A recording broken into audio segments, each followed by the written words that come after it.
شمع بزم ہدایت صلی اللہ تعالی علیہ وسلم کا ایک بڑا ہی پیارا فرمان ہے۔ میرے آقا فرماتے ہیں من صلی علیہ صلاۃ واحدۃ، آقا علیہ السلام فرماتے ہیں کہ جس نے مجھ پر ایک بار درود پاک پڑھا اللہ کریم اس پر اپنی 10 رحمتیں نازل فرماتا ہے۔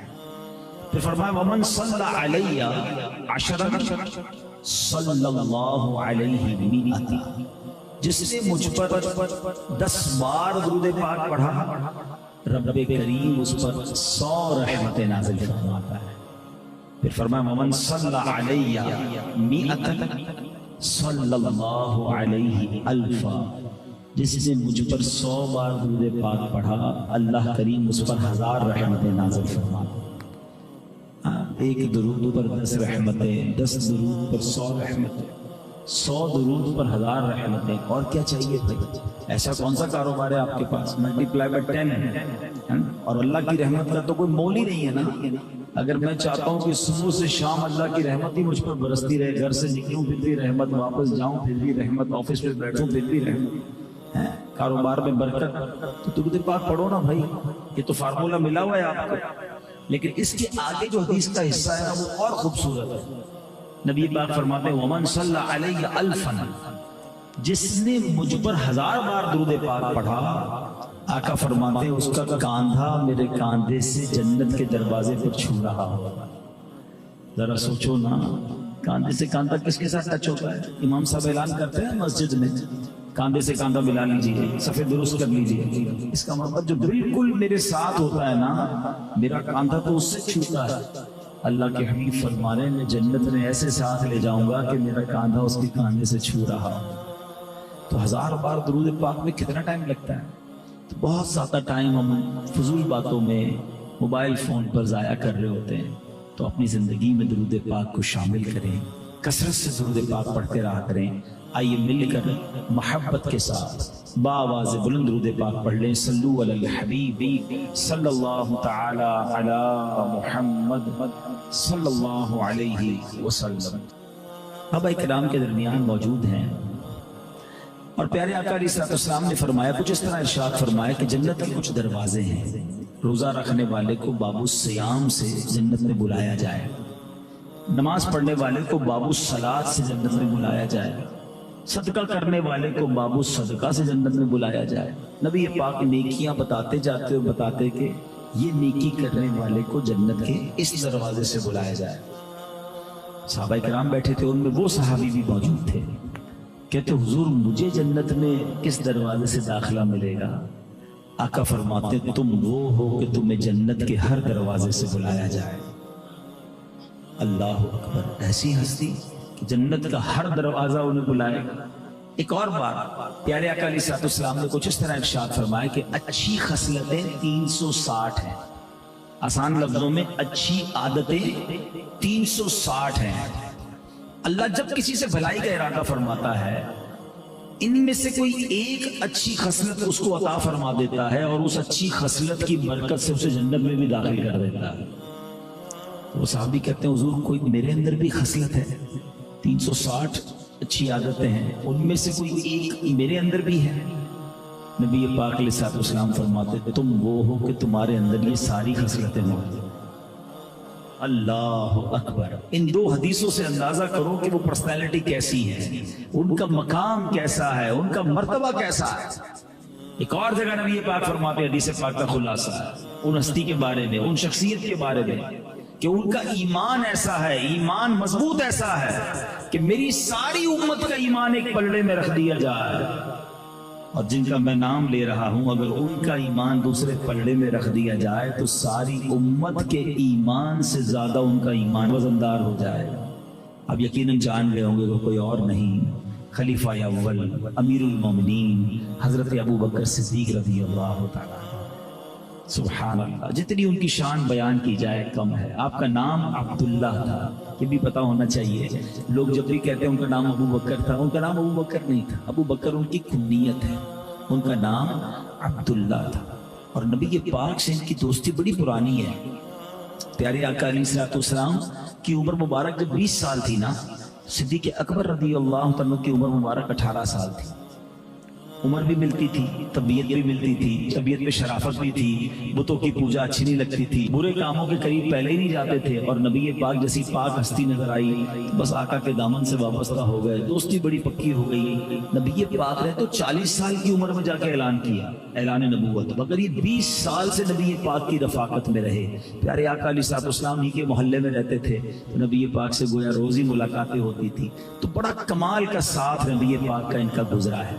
بہت ساری باتیں بیان ہو سکتی ہیں، واقعات تو اتنے ہیں کہ ہم ساری رات ان کے بارے میں بیان کرتے رہے کہ بہت زیادہ ماشاءاللہ ملٹی ڈائمنشنل شخصیت ہے، مگر میں یہ چاہتا ہوں کہ جب 360 خصلتیں ان کے اندر ہیں تو کچھ ایسی عادتیں بیان کر دی جائیں کہ کوئی ایک ہم بھی اپنا لیں۔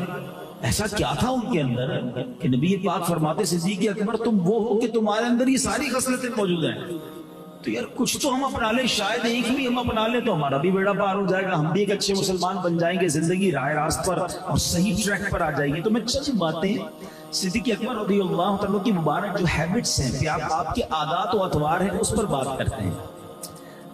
صدیق اکبر رضی اللہ تعالیٰ کے بارے میں آتا ہے کہ آپ اتنے ہمبل تھے، اتنے جس کو کہیں کہ ڈاؤن ٹو ارتھ تھے کہ آپ کے محلے میں کچھ بچیاں رہتی تھیں، وہ بچیاں روز آ جاتی صبح اپنی بکریاں لے کر، کہتی چاچا جان بکریوں سے دودھ نکال دیں، آپ بکریوں سے دودھ نکال کر ان کے برتن میں ڈال کے انہیں دے دیا کرتے۔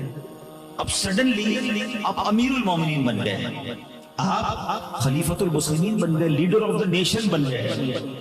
وہ بچیاں آئی کہتی ہیں اب تو آپ امیر المومنین بن گئے ہیں، اب تو آپ کا مرتبہ بہت بڑا ہو گیا ہے، اب آپ ہماری بکریوں کا دودھ تو نہیں نکال کے دیں گے۔ صدیق اکبر رضی اللہ تعالیٰ فرماتے ہیں کہ خدا کی قسم تم میرے رویے میں کسی قسم کا فرق نہیں دیکھو گے۔ امیر المومنین بن چکے تھے مگر آپ نے ان بکریوں کا دودھ نکالا، برتن بھر کے بچیوں کو پیش کر دیا۔ پہلی عادت میں چاہتا ہوں بیان بھی کرتا جاؤں، ساتھ ہم سیکھتے بھی جائیں، کچھ امپلیمنٹیشن بھی لیتے جاؤ نا۔ کیا عادت تھی؟ مقام بڑا ہوا رویہ چینج نہیں ہوا، عادتیں نہیں بدلی ہیں۔ ہمارا حال کیا ہے؟ تھوڑے پیسے آ جائیں، تھوڑا نام ہو جائے، تھوڑی مشہوری ہو جائے، تھوڑا کوئی منصب مل جائے، کوئی عہدہ مل جائے، کوئی اقتدار مل جائے، ٹوری بدل جاتی ہے، اسٹائل ہی بدل جاتا ہے، بندہ پرانے لوگوں کو پہچاننے سے انکار شروع کر دیتا ہے۔ میں کہاں، یہ کہاں؟ نہیں میرے پیارے اسلامی بھائی، ہم اس آقا کے امتی ہیں، اس اللہ کے حبیب کے امتی ہیں جن کا اسٹیٹس یہ ہے کہ چاند کو اشارہ کرے تو 2 ٹکڑے فرما دیں، جو اللہ کے عرش پر جا کر رب کے مہمان بنتے ہیں، مگر عاجزی کا عالم یہ ہے کہ حبشی غلام کے گھر جا کر کھانا بھی کھاتے ہیں، اپنے جوتے کا تسمہ خود بناتے ہیں، اپنے گھر کے کام کاج میں ہاتھ بھی بٹاتے ہیں۔ یہ ہے اللہ کے حبیب کی عادتیں، اور ہم ہیں کہ ہم بدل جاتے ہیں۔ اگر واقعی آپ نے وہ عادتیں اپنانی ہیں جو جنت میں لے جانے والی ہیں تو عاجزی کو نہ چھوڑنا، کبھی اپنے قریب تکبر کو نہ آنے دینا۔ اللہ کو جو سب سے زیادہ سخت ناپسندیدہ چیزیں ہیں نا، سب سے زیادہ جو خطرناک گناہ ہے نا، میں اگر یہ کہوں تو وہ تکبر اس میں ٹاپ آف دا لسٹ ہے۔ بتائیں نا کائنات میں سب سے بڑا گناہ کیا ہوا تھا؟ ویری فرسٹ سن، سب سے پہلا گناہ اگر دنیا میں کوئی ہوا تو وہ تکبر ہوا اور حسد ہوا۔ شیطان نے کیا کیا تھا؟ پہلا گناہ تو اسی نے کیا تھا نا، حضرت آدم سے حسد کیا اور تکبر کیا۔ اس نے کیا کہا تھا رب کو؟ انا خیر من، اللہ میں اس سے بہتر ہوں، خلقتنی من نار وخلقتہ من طین، اللہ تو نے مجھے آگ سے بنایا، اس کو مٹی سے بنایا، میں اس کو کیوں سجدہ کروں؟ یہی پرابلم تھا نا اس کو۔ Once in a lifetime he made proud، زندگی میں ایک بار تکبر کیا۔ شیطان پہلے سے مردود نہیں تھا، وہ تو عزازیل اس کا نام تھا، وہ تو فرشتوں کے ساتھ رہتا تھا، معلم الملکوت تھا، فرشتوں کا استاد تھا، جنت کا خزانچی تھا، بڑا چہرہ نورانی تھا اس کا۔ ایک بار تکبر کیا، اس کا چہرہ، اس کی ساری نورانیت لے لی گئی، ساری زندگی عبادت برباد، اور اللہ نے اس کو مردود قرار دے دیا۔ عقل مند لوگ بیٹھے، میں صرف اشارہ کروں گا، جس نے زندگی میں ایک بار تکبر کیا وہ مردود ہو گیا، جو روز تکبر کرتا ہے اس کا کیا حال ہوگا؟ کبھی سوچا ہے؟ پڑھتے رہو نمازیں، کرتے رہو سجدے، کرتے رہو صدقے، تکبر جب تک دل میں ہے نا، ہم نے تو بچپن میں ایک حدیث سنی تھی اور آپ سب نے سنی ہوگی کہ جس کے دل میں رائی کے دانے کے برابر تکبر ہوگا وہ جنت میں نہیں جائے گا. وائے رائے کا دانا, یہ ایگزامپل کے طور پر سمجھایا گیا کہ اتنا سا ہوتا ہے, اتنا سا رائے کا دانا ہوتا ہے, اس لیے ایگزامپل دی گئی. تل, جتنا تل ہوتا ہے میں نے دیکھا رائے کا دانا اتنا سا. ارے جس کے دل میں رائی کے دانے ڈاٹ تکبر ہوگا وہ جنت میں نہیں جائے گا. جس کا پورا دل ہی تکبر سے بھرا ہوا ہوگا, جس کی سٹائل ہی چینج ہو گئی ہے, جس کی باتیں چینج ہو گئی ہیں, میں امیر یہ غریب. انا خیر من, what is the definition of انا خیر من, میں اس سے بہتر ہوں. یہ کہا تھا نا شیطان نے. ہم بھی تو کہہ رہے ہوتے ہیں میں پیسے والا یہ غریب, میں فلاں برادری والا, یہ تو اس کی تو خاندانی کوئی نام ہی نہیں اس کے خاندان کا, میں پڑھا لکھا یہ جاہل, میں مشہور اس کو تو جانتا ہی کوئی نہیں, میری اتنی بڑی اسٹیٹ ایجنسی اس کو کام کرنا نہیں آتا, مجھے 40 سال کا تجربہ یہ کل ابھی آیا ہے. تو یہ کیا ہے؟ تکبر کی ڈیفینیشن ہی یہی ہے کہ بندہ اپنے آپ کو دوسرے سے بہتر سمجھے, اور یہ روز ہو رہا ہوتا ہے, کسی کو احساس ہی نہیں ہے. خدا را یاد رکھیے قیامت کے دن حدیثوں میں آتا ہے کہ تکبر کرنے والے کو چیوٹی کی شکل میں لایا جائے گا, اور اس پر لوگ چڑھ چڑھ کر جا رہے ہوں گے, رونتے ہوئے جائیں گے.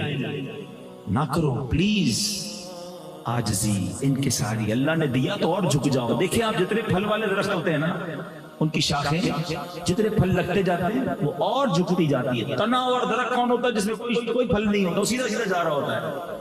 تو اللہ نے پھل لگائے ہیں تو جھکو نا بھائی, عاجزی اختیار کرو, اللہ اور پھل لگا دے گا, اللہ اور برکت ڈال دے گا. اکڑنا نہیں ہے, میں کچھ بھی نہیں ہوں, خدا کی قسم ہم کچھ بھی نہیں ہے. یہ اللہ کی مہربانی ہے جو اللہ نے ہمیں اچھا بنایا, ہمیں مالدار بنایا, ہمیں عزت دے دی, ہمیں نام دے دی ہے. ارے اللہ کا شکر ادا کرو, اور اللہ کے ان بندوں کے ساتھ بیٹھو, ان کو یہ احساس نہ ہونے دو کہ یار ہمارے صاحب بہت بڑے آدمی ہیں, ان سے تو بات کرنا بہت مشکل ہے, ان کے تو قریب بھی نہیں بیٹھ سکتے. ہاں یہ بھی حال ہے, قریب نہیں بیٹھ سکتے کوئی. ہمارا ملازم ہمارے ساتھ بیٹھ کے کھانا کھا سکتا ہے؟ سوچو, نہیں کرتے ایسا. یہ بہت شدید غلطی ہے. بنی اسرائیل میں ایک بہت بڑا عبادت گزار تھا, اتنا عبادت گزار اور اتنا مقبول ہو گیا وہ بندہ اللہ کی بارگاہ میں کہ وہ جدھر جاتا تھا نا اس کے ساتھ ایک بادل بھی جاتا تھا, ساتھ بادل بھی ٹریول کرتا تھا. اتنا نیک. ادھر اسی علاقے میں ایک بڑا گناہگار شخص بھی رہتا تھا. اس کے دل میں خیال آیا کہ یار کتنا نیک ہے اور میں کتنا گناہگار, کتنے گناہ کیے میں ایسا کرتا ہوں اس بندے کے ساتھ جا کے بیٹھ جاتا ہوں, اللہ کی رحمت اس پر برسے گی, کچھ چھینٹے مجھ پر بھی گر جائیں گے, میرے بھی گناہ معاف ہو جائیں گے. اچھی نیت, توبہ کی نیت, عاجزی کی نیت تھی, اس کی نیت اچھی تھی. وہ جا کر بیٹھ گیا اس نیک بندے, سو کالڈ نیک آدمی کے پاس. جب وہ بیٹھ گیا برابر میں, تو اب نیک آدمی کے دل پر شیطان نے حملہ کیا کہ میں کدھر اور یہ کدھر, میں اتنا نیک کے بادل چلتا ہے, یہ زمانے کا گناہگار بدکار شرابی میرے ساتھ. اب اس نے پتہ کیا کیا اس نیک بندے نے, اس کی دیکھو کیسی بدبختی تاری ہوئی اس پر. اس نے کہا کھڑے ہو جاؤ یہاں سے, تم کیا کر رہے ہو میرے سامنے, تمہیں پتہ ہے میں کون ہوں؟ وہ پہلی شرمندہ تھا, پہلی اپنے گناہ اس کو یاد آئے ہوئے تھے. بیچارہ شریف آدمی کھڑا ہو کے چلا گیا. جیسی وہ جانے لگا نا, وہ جو بادل سایہ کیے ہوئے تھا نا وہ اس گناہگار کے ساتھ جانے لگ گئے. اس زمانے کے نبی پر یہ وحی بھیجی گئی کہ جا کر ان دونوں سے کہہ دو کہ اپنے اپنے اعمال کو دوبارہ سے شروع کریں. جتنی نیکیاں اس نیک بندے نے کی تھی نا, تکبر کی وجہ سے وہ ساری نیکیاں زیرو کر دی گئیں, ختم کر دی گئیں.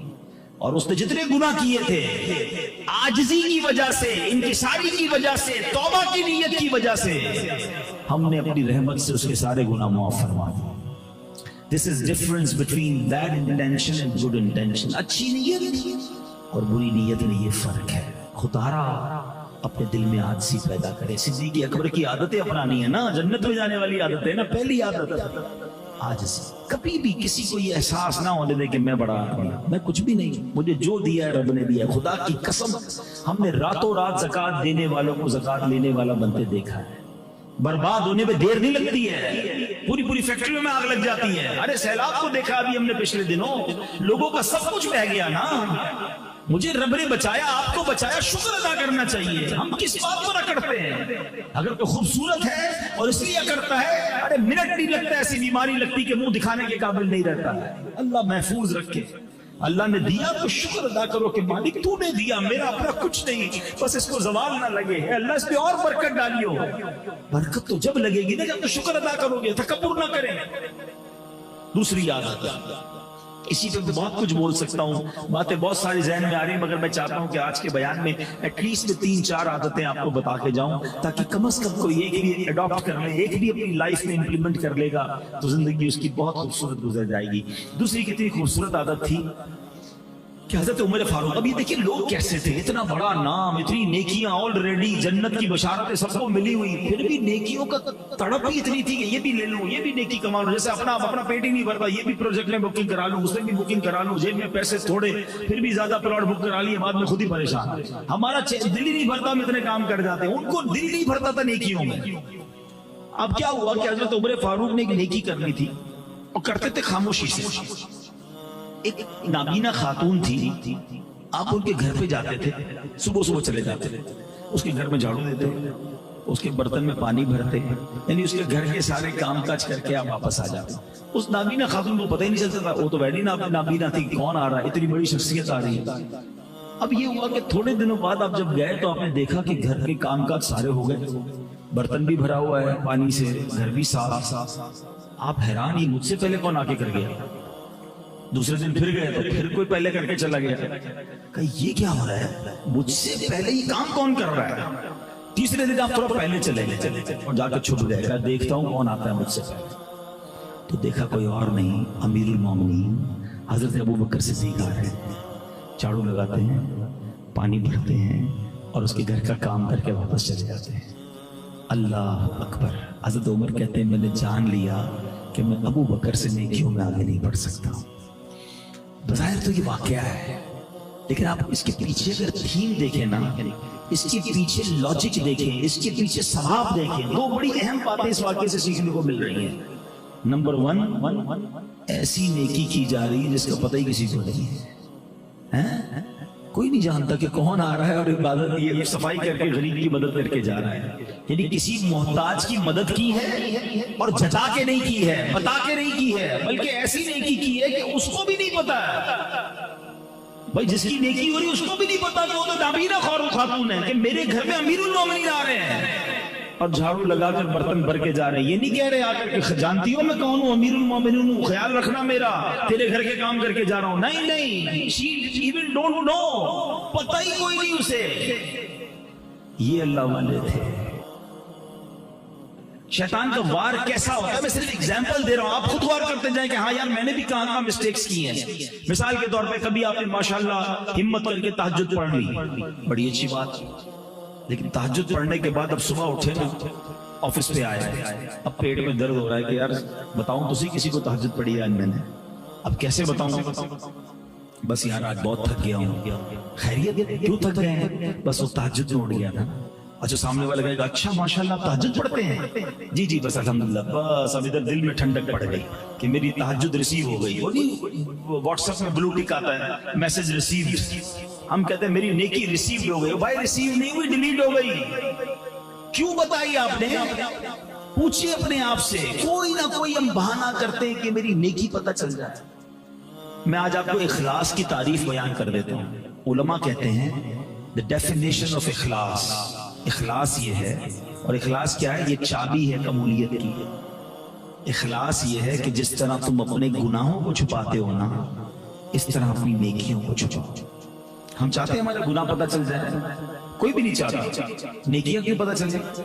میں جانوں میرا رب جانے۔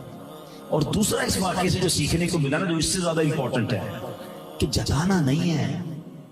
ہاں ہم لوگ کیا کرتے ہیں، اتنی بڑی مسٹیک ہے یہ۔ بھائی یاد ہے نا، نوکری لینے میرے پاس ہی آیا تھا، میں نے دلوائی تھی نوکری تجھے، آج بڑی ریئل اسٹیٹ کھول کے بیٹھا ہے، میرا احسان بھول تو نہیں ہے؟ تجھے قرضہ چاہیے تھا میں نے دیا تھا، بھول تو نہیں ہے؟ 2 پٹی کے چپل پہن کے آیا تھا میرے پاس، آج گاڑی میں گھوم رہا ہے، بڑا آدمی ہو گیا ہے، میں نے تیرے کو کاروبار میں دکھایا تھا، لائن کس نے سکھائی تھی؟ میرے پاس نوکری کرتے کرتے آج تو نے اپنی دکان کھول لی۔ کیا کر رہے ہیں؟ یہ نیکی کی ہے یا احسان جتا رہے ہیں؟ میں آپ کو قرآن سناتا ہوں، آپ کو یہ جو احسان جتانے والے لوگ ہیں نا ان کو قرآن سناتا ہوں، اور اللہ نے قرآن میں یہ ڈائریکٹلی مومنوں سے بات کی ہے۔ اللہ فرماتا ہے یا ایھا الذین آمنوا لا تبطلوا صدقاتکم بالمن والاذی، اے ایمان والو اپنے صدقے باطل نہ کرو احسان جتا کر اور تکلیف پہنچا کر۔ ہم کیا کر رہے ہیں؟ کبھی بھی نہ کریں ایسا.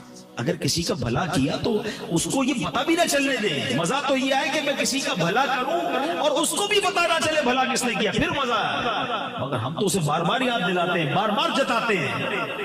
صدقہ ختم, یہ تو دل آزاری ہو رہی ہے.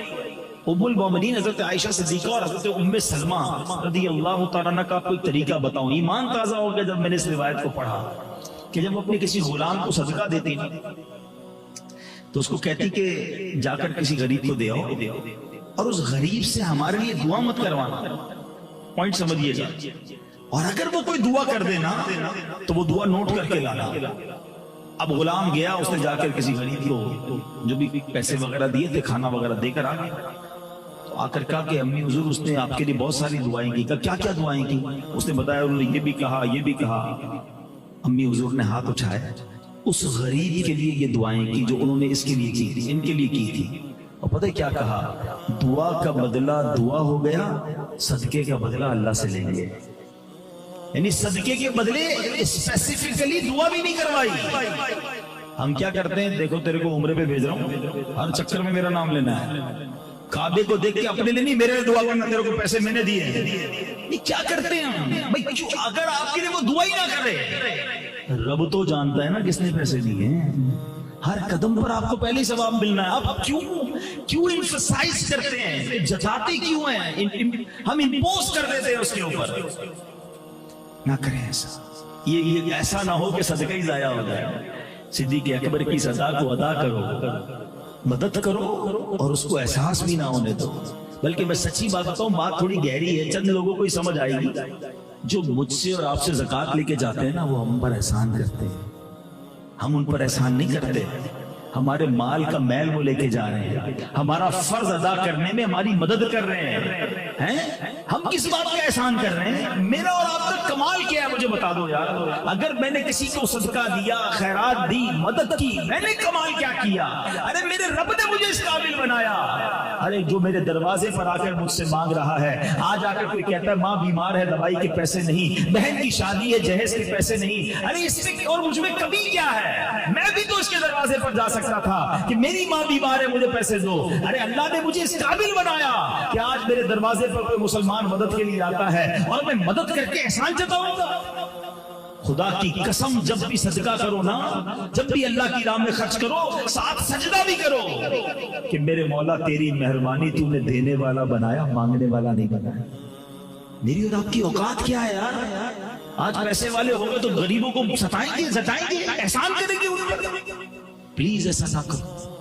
اور جو اتنا شکر گزار بنے گا نا کہ یا اللہ تیری مہربانی, تو میں دینے والا بنا, یقین کرو اللہ اسے ہمیشہ دینے والا ہی بنائے گا. جو لوگوں کے دل دکھا کر دیتا ہے نا, ستا کے دیتا ہے, جتا کے دیتا ہے, اس کے پیسے میں برکت بھی نہیں ہوتی ہے. اب آؤ تیسری عادت. صدیق اکبر رضی اللہ تعالیٰ عنہ کا ایک غلام تھا. وہ غلام آپ کے لیے دودھ کا پیالہ لے کر آیا.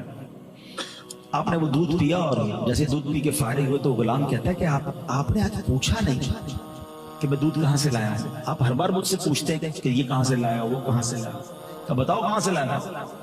کہ حضور جب ایمان نہیں لایا تھا نا, زمانہ جاہلیت میں, میں نے کسی پر منتر پڑھ کر پھونکا تھا. آج وہ بندہ مجھے مل گیا, اس نے مجھے منتر کی اجرت میں یہ دودھ دیا تھا. آپ نے کہا یہ تم نے دودھ مجھے پلا دیا, تو حرام اجرت تھی, منتر کی اجرت تھی. اب آپ بڑے گھبرائے, آپ نے اپنے منہ میں انگلیاں ڈالی اور دودھ کیا کر دیا. جتنا دودھ تھا وہ سب نکالا, اور پھر اللہ کی بارگاہ میں عرض کیا کہ میرے مولا مجھے معاف کر دے, جو مجھ سے ہو سکا میں نے نکال دیا, جو رگوں میں دودھ کے چند قطرے رہ گئے میرے مالک کو تو معاف فرما دے. کیا سیکھنے کو ملا؟ صدیق اکبر حرام سے کتنا دور رہتے تھے. حرام کا ایک قطرہ جسم میں نہ جائے, یہ ان کی عادت تھی. میں دوبارہ وہ حدیث ریپیٹ کرتا ہوں, صدیق اکبر سے اللہ کے حبیب نے فرمایا تھا کہ اے ابو بکر تم میں وہ ساری خصلتیں ہیں جو جنت میں جانے والی ہیں. حدیث کا جو خلاصہ بنتا ہے, تو میں ایک ایک کر کے صدیق اکبر کی خصلتیں, عادتیں بتائی جا رہا ہوں کہ کوئی ایک تو اڈاپٹ کر لو یار. یہاں ہم سب کاروبار کرتے ہیں نا, کیا ہم کاروبار میں یہ چیک کرتے ہیں کہ کوئی ایک قطرہ بھی حرام کا نہ ہے؟ ارے کوئی نئی اسکیم آئی ہے یار، سب لے رہے ہیں میں بھی لے لوں، نیا پلاٹ آیا، نیا پروجیکٹ آیا، کبھی پوچھا کسی عالم دین سے، کبھی مفتی سے کہ یہ ڈیل کرنا، یہ اس طرح کاروبار کرنا جائز ہے، حلال ہے، حرام ہے، سود تو نہیں ہو رہا؟ یار سب کر رہے ہیں نا، بس میں بھی کر رہا ہوں، پوری مارکیٹ کر رہی ہے، نفع بڑا ہے۔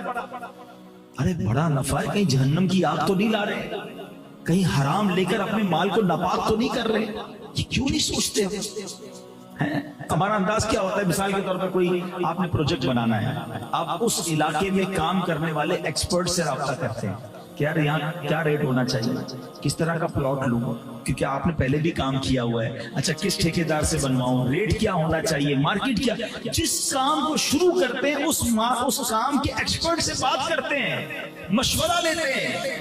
تو کبھی کوئی نیا کام کرنے سے پہلے کسی مفتی سے مشورہ کیوں نہیں کر سکتے ہم ہیں کہ بھائی میں بھی کاروبار کرتا ہوں، پلیز چیک کریں کوئی حرام چیز تو نہیں ہو رہی۔ ہم مفتی تو نہیں ہے نا، حلال اور حرام کا فیصلہ ہم نہیں کر سکتے۔ اچھا کچھ لوگ پتہ کیا کہتے ہیں، ہمارے باپ دادا کے زمانے سے ایسی کام ہو رہا ہے، ہم سچا کام کرتے ہیں۔ بھائی آپ کے والد صاحب مفتی تھے؟ نہیں۔ آپ کے دادا مفتی تھے؟ نہیں۔ ابو نے جو کیا، دادا نے کیا، ضروری ٹھیک کیا؟ ایک بار چیک کروا لیں، اگر واقعی ٹھیک کیا تو سبحان اللہ، اللہ کا شکر ادا کرنا، اور اگر مفتی صاحب کہتے نہیں جناب گڑبڑ ہے تو توبہ کر لینا، ایک آدھی چیز ختم کر دینا جو حرام کی ہے۔ آپ کو اندازہ نہیں کہ حرام مال ہماری روحانیت کو کتنا برباد کرتا ہے۔ ایک بار حضرت موسیٰ علیہ السلام نے ایک شخص کو دیکھا جو رو رو کے اللہ کی بارگاہ میں دعا کر رہا تھا، ہاتھ اٹھا کے گر گڑا کے۔ تو حضرت موسیٰ تو کلیم اللہ تھے نا، آپ نے اللہ کی بارگاہ میں عرض کی کہ اے مولا، یہ بندہ اتنا رو رہا ہے، میرے مالک اس کی دعا قبول کر لے۔ اللہ نے فرمایا اے موسیٰ، یہ اتنا روئے کہ روتے روتے مر جائے، اتنے ہاتھ اٹھائے کہ اس کے ہاتھ آسمان کو چھو جائیں، میں نے اس کی دعا قبول نہیں کرنی۔ حضرت موسیٰ نے کہا یا اللہ وجہ کیا ہے؟ کہ اے موسیٰ یہ کھاتا حرام ہے، یہ جو پہنتا ہے وہ حرام ہے۔ آج جو پریشان ہے نا، کسی کی دعا قبول نہیں ہو رہی، کسی کی بیماری نہیں جا رہی، کسی کی ٹینشن نہیں جا رہی، چیک تو کرو یار کہیں حرام تو نہیں کما رہے۔ اچھا پورا حرام نہیں کما رہے، کہیں نہ کہیں سے چھوٹا موٹا آگے سے حرام تو نہیں آ رہا۔ یہ تھوڑا بہت حرام بھی جو نا آپ کی پوری روزی کی برکت کو ختم کر دیتا ہے۔ ایک ٹھنڈا میٹھا جگ آیا بھی دودھ کا نا، بالکل ٹھنڈا میٹھا تازہ، اور اس میں کوئی 2 قطرے پیشاب کے ڈال دیں، آپ دودھ پیئیں گے؟ کوئی ہو سکتا ہے کہے یار 2 ہی تو قطرے پی لو بھائی، آپ کہیں گے 2 قطروں نے سب کو ناپاک کر دیا، برباد کر دیا۔ یہ چند حرام کے لقمے جو ہے نا، روحانیت برباد کر دیتے ہیں، سکون برباد کر دیتے ہیں۔ اور اگر آپ چاہتے ہو نا آپ کی اور میری دعائیں قبول ہوں، ایک اتنا کمال کا سوال حضرت سعد بن ابی وقاص عشرہ مبشرہ میں سے یہ صحابی ہیں، انہوں نے نبی پاک سے کیا کہ حضور میں مستجاب الدعوات بننا چاہتا ہوں۔ مستجاب الدعوات کس کو کہتے ہیں؟ جس کی ساری دعائیں قبول ہوں۔ ہم سب چاہتے ہیں نا بھائی۔ آپ نے کہا حضور میں مستجاب الدعوات بننا چاہتا ہوں، تو اللہ کے حبیب علیہ السلام نے کوئی لمبی چوڑی لسٹ نہیں دی کہ اے سعد اتنے سجدے کرو، اتنی تلاوت کرو، اتنے روزے رکھو۔ 1 لائنر آنسر، اے سعد اپنی غذا پاکیزہ کر لو تو مستجاب الدعوات بن جاؤ گے۔ This is the formula۔ غذا پاکیزہ ہو، مجھے نہیں چاہیے حرام، چاہے بڑھکا ہے۔ ایک بات میرے بھائی یاد کر لو، سارے میرے بھائی، جو میرے نصیب میں نہیں ہے نا وہ مجھے کوئی نہیں دے سکتا، اور جو میرے نصیب میں ہے وہ مجھ سے کوئی چھین نہیں سکتا۔ جو مقدر ہے وہ مل کر رہے گا۔ ہم جلدی کر کر حرام کماتے ہیں، اگر صبر کریں تو حلال میں بھی آ جاتا، مگر صبر نہیں آتا نا صاحب، سب لوگ آگے بڑھ گئے میں پیچھے رہ گیا۔ ارے کروڑوں روپے ہوں اور سکون نہ ہو، بیماریاں ہوں اور تھوڑے ہوں اور حلال کے ہوں اور سکون ہو، اس سے اچھا کیا ہے؟ لائف جو ہے نا، ایک بات یاد رکھیں، ہم سمجھتے ہیں وہ بڑا برکت والا، اتنی گاڑیاں، اتنے بنگلے، اتنی بڑی ایجنسی، نہیں۔ لائف جو برکت ہے نا، یہ یاد رکھ لو، یہ کوانٹٹی کا نام نہیں ہے، برکت کوالٹی کا نام ہے۔ ہم سمجھتے جس کے پاس زیادہ ہے وہ برکت والا، نہیں، جس کے پاس تھوڑا ہے اور ساتھ زندگی بڑی اچھی ہے، برکت والا تو وہ ہے جس سے رب راضی، وہ رب سے راضی، پرسکون لائف، حلال روزی، ادھر بھی چین، آخرت میں بھی چین۔ اب ادھر بہت بڑے بڑے بنگلے، لگژری ہاؤسز، قبر میں کیڑے انتظار کر رہے ہیں، کیا لائف ہے یہ؟ حلال کی کماؤ، اللہ بہت برکت ڈال دے گا. ہم بعض کو دوسروں کو دیکھ رہے ہوتے ہیں، یہ آگے بڑھ گیا، وہ آگے بڑھ گیا. فرعون کے پاس بہت پیسہ تھا بھائی، تو فرعون کی پیروی کرو گے. قارون کے پاس بہت پیسہ تھا، ہم اس کو پیچھے تھوڑی بھاگیں گے. ہمیں عثمان غنی والا حلال پیسہ دیکھنا ہے نا، ابو بکر صدیق والا حلال پیسہ دیکھنا ہے نا. فالو کرنا ہے تو ان کو کریں نا.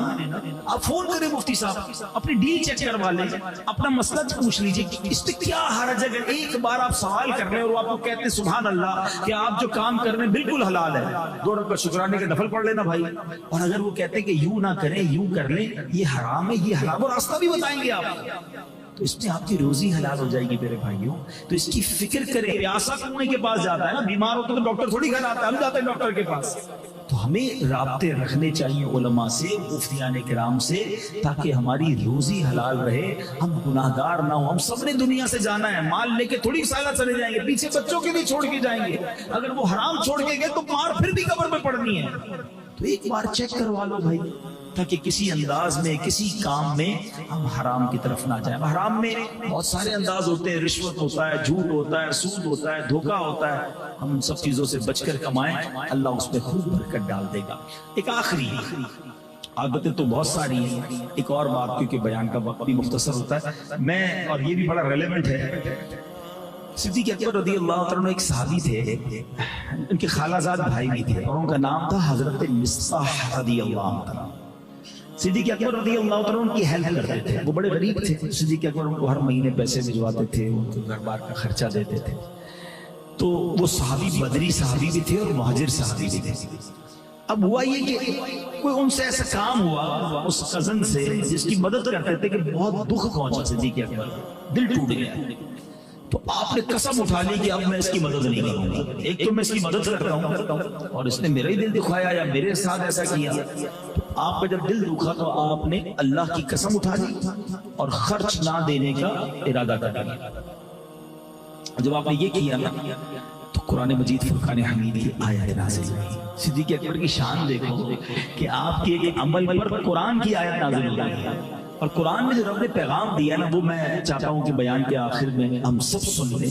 اور جو اس میں مبتلا ہیں، جو اس کام میں پھنس جاتے ہیں، اس سے ہم سب کو نکلنا ہے. صدیق اکبر سے سبحان اللہ کیا خوبصورت انداز میں قرآن بیان فرما رہا ہے. اور قسم نہ کھائیں جو تم میں فضیلت والے اور گنجائش والے ہیں، قرابت والوں اور مسکینوں اور اللہ کی راہ میں ہجرت کرنے والوں کو دینے کی. قسم کھا گئے تھے نا کہ میں نہیں دوں گا.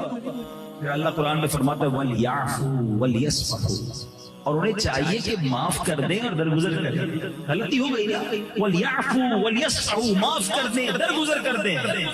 أَلَا تُحِبُّونَ أَن يَغْفِرَ اللَّهُ لَكُمْ وَاللَّهُ غَفُورٌ رَحِيمٌ. انعام کیا ملے گا؟ معاف کرو گے، درگزر کرو گے. کیا خوبصورت انعام رب نے اعلان فرمایا. کیا تم اسے دوست نہیں رکھتے، اسے پسند نہیں کرتے کہ اللہ تمہاری بخشش کرتے ہیں اور اللہ بخشنے والا مہربان ہے. ہائے ہائے ہائے. اب اس آیت میں بہت ساری باتیں بیان ہو سکتی ہیں. ایک خوبصورت نقطہ پہلے سن لو کہ اللہ نے صدیق اکبر کا ذکر کس انداز سے کیا. قرآن کہتا ہے اور قسم نہ کھائیں تم میں کون؟ اولو الفضل، تم میں جو فضل والے ہیں. گویا صدیق اکبر کو قرآن فضیلت والا فرما رہا ہے. اچھا پھر کیا فرمایا کہ جس نے تمہارے ساتھ برا کیا تم اس کو معاف کر دو، درگزر کر لو. کیا تم یہ نہیں چاہتے تم اس کو معاف کرو، اللہ تمہیں معاف کر دے، اللہ تمہاری مغفرت فرما دے. یہ اتنا کمال کا فارمولہ، یہ جملہ قرآن کا یاد کر لو. وَلْيَعْفُوا وَلْيَصْفَحُوا، اور چاہیے کہ معاف کریں، چاہیے کہ درگزر کریں. اب ہم سب غور کریں، ہمارے ملازم کی غلطی کیا ہم معاف کرتے ہیں؟ ہمارے بیوی کی غلطی کیا ہم معاف کرتے ہیں؟ ہمارے رشتہ داروں کی غلطی کیا ہم معاف کرتے ہیں؟ کبھی دوستوں سے غلطی ہو جائے ہم معاف کرتے ہیں. اچھا ہم معاف پتہ ہے کس کو کرتے ہیں؟ اس سے کوئی مطلب ہوتا ہے، بڑا سیٹ ہے یار، ڈانٹ رہا ہے نا، کوئی بات نہیں، کام بھی دیتا ہے، اس کو معاف کر دیں گے. نوکر کا گلا دبا دیں گے، اس کو گالیاں دیں گے کیونکہ وہ کچھ کر نہیں سکے گا. عجیب منطق ہے ہماری. گاڑی میں جا رہے ہیں، بڑا غصہ آیا، آگے والے نے ذرا سائڈ ماری، اتر گئے، جب دیکھا 4 گارڈ اس میں اترے، نہیں کوئی بات نہیں بھائی چاہیے. اب کیا معاف کیا آپ نے؟ کوئی کمال نہیں کیا. کمال یہ کہ آپ کے پاس 4 گارڈ ہیں اور کسی گاڑی والے نے آپ کو سائڈ ماری، آپ پھر بھی اس کو معاف کریں. قدرت آپ کے پاس ہے، طاقت آپ کے پاس ہے، بدلہ آپ لے سکتے ہیں. اور حدیثوں میں یہ مضمون آتا ہے کہ جو قدرت کے باوجود معاف کر دے اللہ اس کو جنت میں داخلہ عطا فرماتا ہے. ہم تو کہتے ہیں میں چھوڑوں گا نہیں، بتاؤں گا، ابھی تو تھوڑا موقع نہیں مل رہا، بندہ بس سامنے آئے، کبھی موقع آیا تو اس کو ذلیل کروں گا، دل میں رکھے بیٹھے انتقام کی آگ میں جل رہے ہیں۔ بیوی غلطی کرے تو گالیاں نکالتے ہیں، ملازم بیچارہ غلطی کرے، برتن اس کے ہاتھ سے گر گیا، اس کی خیر نہیں ہے۔ اب وہ غریب آدمی کو پتا ہے صاحب روز گالیاں دیتا ہے، لیکن کیا کروں، نوکری کہیں اور ملے گی نہیں، مگر اکیلے میں روتا ہوگا۔ ایک بندہ ملا، ایک اسلام میں بتا رہے تھے کہ مجھے ایک بندہ ملا، کسی نے پوچھا چلی تنخواہ کتنی ہے، بولے اتنی، بولے تنخواہ تو بہت اچھی ہے، بولا آدھی کام کی آدھی گالیوں کی ہے، روز گالیاں سن رہا ہوں سیٹ سے۔ توبہ توبہ توبہ، اس کو مرنا نہیں سیٹ۔ میں نے ایک جملہ بڑا کمال کا سنا تھا، ہم سب اللہ کی بارگاہ میں کیا دعا کرتے ہیں کہ اے اللہ میرے سارے گناہ معاف فرما دے، یہ کہتے ہیں یا اللہ میری